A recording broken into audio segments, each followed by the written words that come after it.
அருமையானவர்களை, இந்த நாளிலும் ஆண்டுடைய வார்த்தை நண்பர்களே கொண்டு வருகிறேன். எபேசியர் 4:29.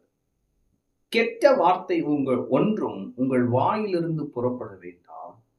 பக்தி விருத்திக்கு ஏதுவான நல்ல வார்த்தை உண்டானால் அதையே கேட்கிறவர்களுக்கு பிரயோஜனம் உண்டாகும்படி பேசுங்கள். பவுல் எபேசியருக்கு எழுதுறப்ப சொல்றாரு, கெட்ட வார்த்தை ஒன்றும் உங்கள் வாயிலிருந்து புறப்பட வேண்டாம். நம்ம எப்படி புரிஞ்சுக்கிறோம்? எந்த கெட்ட வார்த்தையும் பேசக்கூடாது. லோக்கலா பேசுறாங்க பாருங்க, அந்த மாதிரி கெட்ட வார்த்தை ஒன்றும் பேசிடக்கூடாது. டேஷ் டேஷ் டேஷ் டேஷ் அது பேசக்கூடாது தான். ஆனா இங்க கான்டெக்ஸ்ட் பாத்தீங்க அப்படின்னா, அந்த வசனத்திலே போட்டிருக்கு, என்ன போட்டிருக்கு? கெட்ட வார்த்தை ஒன்றும் உங்கள் வாயிலிருந்து புறப்பட வேண்டாம், பக்தி விருத்திக்கு ஏதுவான நல்ல வார்த்தை உண்டானா. அப்ப கெட்ட வார்த்தைன்னு எதை போட்டிருக்கு அப்படின்னா, பக்தி விருத்திக்கு ஏதுவல்லாத வார்த்தைகள் எல்லாம். அப்ப நான் பேசுற வார்த்தைகள் எனக்கு பக்தி விருத்தி உண்டாக்குறதா? நான் பேசுகிற வார்த்தை எனக்கு விசுவாசத்தை கொடுக்குதா? நான் பேசுகிற வார்த்தை அடுத்தவங்க வாழ்க்கையில நம்பிக்கையை கொடுக்குதா? விசுவாசத்தை கொடுக்குதா? ஒரு ஒரு உற்சாகத்தை கொடுக்குதா? அப்படிப்பட்ட நல்ல வார்த்தை இருந்தா அதையே கேட்கிறவர்களுக்கு பிரயோஜனம் உண்டாகும்படி பேசுங்கள். அப்ப நீங்களும் நானும் பிறருடைய வாழ்க்கையின் பிரயோஜனத்துக்காக இந்த பூமியில் இருக்கிறோம். அப்ப நம்ம எப்படிப்பட்ட வார்த்தைகளை பேச வேண்டுமா?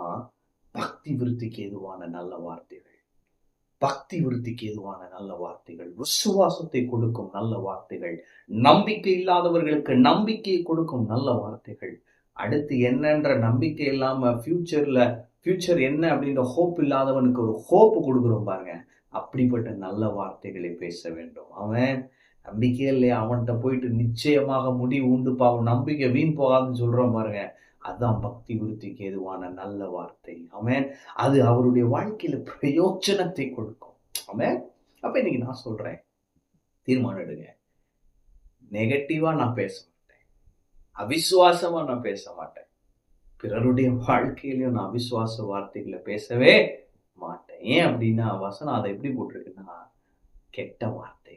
அவன் இன்னைக்கு நான் சொல்றேன், நீங்க விசுவாசத்தை பேசுகிறவர்களாய் மட்டும் இருங்கள், விசுவாசத்தின் அடிப்படையிலே பேசுகிறவர்களாய் மட்டும் இருங்கள், பிறருடைய வாழ்க்கையிலே பிரயோஜனம் உண்டாகும்படி பேசுகிறவர்களாய் இருங்க. முதல்ல அதை உங்க லைஃப்ல அப்ளை பண்ணுங்க. என்னால முடியல, இது கஷ்டமா இருக்கு, அப்படி பேசாதீங்க. என்னை பலப்படுத்துகிற கிறிஸ்துவினால எல்லாவற்றையும் செய்ய எனக்கு பலன் உண்டு. இந்த கடனை நினைச்சு அடைத்து முடிப்பேன்.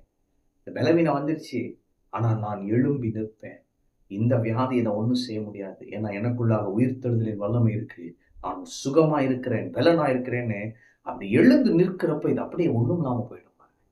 நம்ம என்ன பண்ணிடுறோம்னா, அந்த உடம்பு வலி வந்தனுமே பெட்ல போய் படுக்க தோணுது, படுத்துட்டோம்.